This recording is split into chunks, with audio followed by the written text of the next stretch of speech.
అందరికీ నమస్కారం. నేను తేజస్వి పొడపాటి. బాలకృష్ణ గారిని మనం ఇప్పటివరకు ఒక ఇండస్ట్రీ లెజెండ్గా, నందమూరి తారక రామారావు గారి కొడుకుగా, బసవ తారకం హాస్పిటల్ చైర్మన్గా, హిందూపూర్కి ఒక ఎమ్మెల్యేగా మాత్రమే చూసాం. కానీ బాలకృష్ణ గారు చేసిన పనుల్ని అతి తక్కువ మందికి తెలిసిన ఒక కోణాన్ని నేను ఈరోజు చెప్పాలనుకుంటున్నా. హిందూపూర్ వెళ్ళాక అక్కడ ప్రజలతో ఒక వారం రోజులు ఉన్న తర్వాత తెలిసింది బాలకృష్ణ గారిని కేవలం ఎమ్మెల్యేగా కాకుండా వాళ్ళందరూ ఒక దేవుడిలాగా, వాళ్ళ ఇంట్లో ఒక కుటుంబ సభ్యుల్లాగా ఎందుకు చూస్తున్నారు. ఎందుకంటే హిందూపూర్ చాలా వెనకబడ్డ ప్రాంతం రాయలసీమలో. ప్రపంచం అంతా డెవలప్మెంట్ గురించి మాట్లాడుతున్న రోజుల్లో కూడా హిందూపూర్లో బేసిక్ నెసెసిటీ అయిన మంచినీటి గురించి మాట్లాడే పరిస్థితి.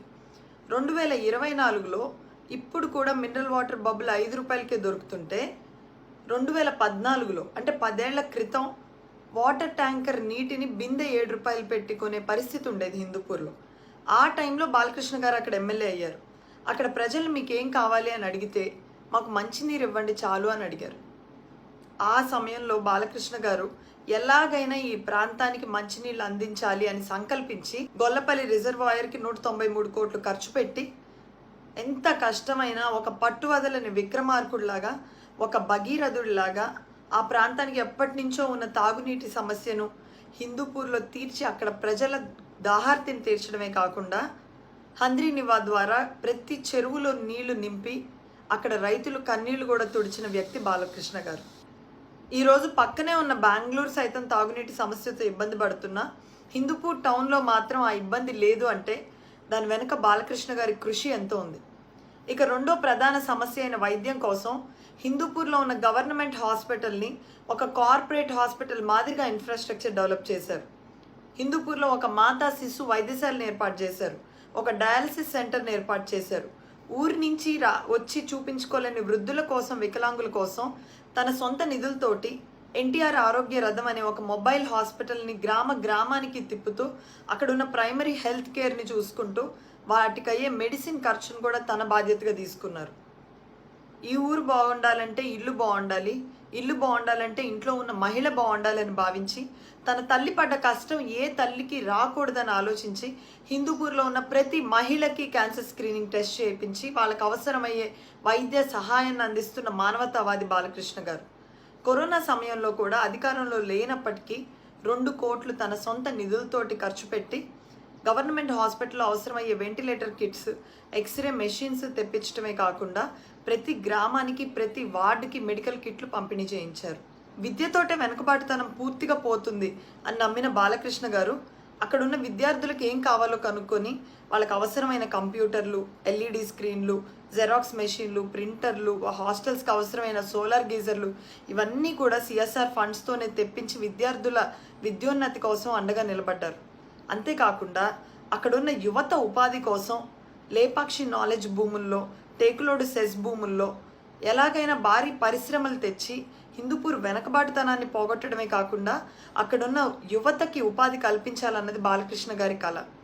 హిందూపూర్ని ఒక మోడల్ కాన్స్టిట్యున్సీగా మారుస్తూ ప్రతి గ్రామానికి అవసరమైన మౌలిక సదుపాయాలైన CC రోడ్స్ కానివ్వండి, డ్రైన్స్, స్ట్రీట్ లైట్స్ ఇవన్నీ వేయించిన ఘనత కూడా బాలకృష్ణ గారిదే.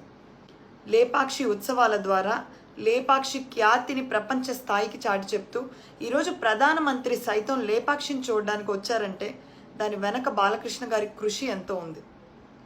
వీరాపురం అనే ఒక అద్భుతమైన బర్డ్ శాంచురీని టూరిజం హబ్గా మార్చాలన్న దానికోసం ఎంతో కృషి చేస్తున్నారు.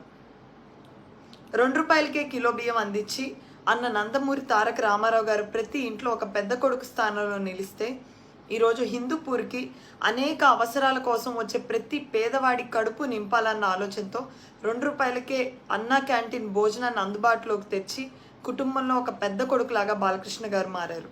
ఇలా చెప్పుకుంటూ పోతే ఎన్నో అభివృద్ధి పనులు, ఇంటికి ఒక కథ, ఎవరికి ఏ అవసరం వచ్చినా నేనున్నాను అంటూ నిలిచిన గొప్ప మానవతావాది బాలకృష్ణ గారు. కేవలం హిందూపూర్లోనే కాకుండా తన అభిమానులకి రాష్ట్ర వ్యాప్తంగా ఏ సమస్య వచ్చినా కూడా క్షణాల్లో వాళ్ళ సమస్యను పరిష్కరించడానికి ముందుంటారు బాలకృష్ణ గారు. ఇలాగా విద్య, వైద్యం, ఉపాధి, నీరు, ఇన్ఫ్రాస్ట్రక్చర్, టూరిజం ఇలా అన్ని రంగాల్లో హిందూపూర్ని అద్భుతంగా డెవలప్ చేసి ముందు పెట్టి అక్కడున్న ప్రజలందరికీ ఒక కుటుంబ సభ్యుల్లాగా చూసుకుంటుంటే ఆ ప్రాంతంలో ప్రజలు మరి దేవుడనే కదండి పిలుస్తారు. ఒక ఇండస్ట్రీ లెజెండ్గా, ఒక టీవీ షో హోస్ట్గా, బసవ తారకం క్యాన్సర్ హాస్పిటల్ ద్వారా కొన్ని వేల మంది జీవితాల్లో వెలుగులు నింపుతున్న ఒక చైర్మన్గా, అలాగే ఒక హిందూపూర్కి ఎమ్మెల్యేగా ఎంతో అభివృద్ధి చేసిన బాలకృష్ణ గారు రాష్ట్రంలో ఉన్న ఎందరో ఎమ్మెల్యేలకు ఒక స్ఫూర్తి.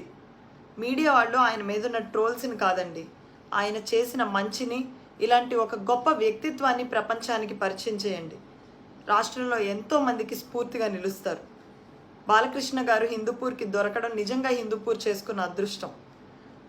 ఇటువంటి మంచి చేసే ఎమ్మెల్యేలని హ్యాట్రిక్ విజయంతో పాటు అఖండ మెజారిటీతో రాష్ట్రం మొత్తం వారు చేసిన అభివృద్ధి తెలిసేలా చేయాల్సిన బాధ్యత హిందూపూర్ ప్రజల మీద ఉంది. భారీ మెజారిటీతో గెలిపిస్తారని ఆశిస్తూ నమస్కారం.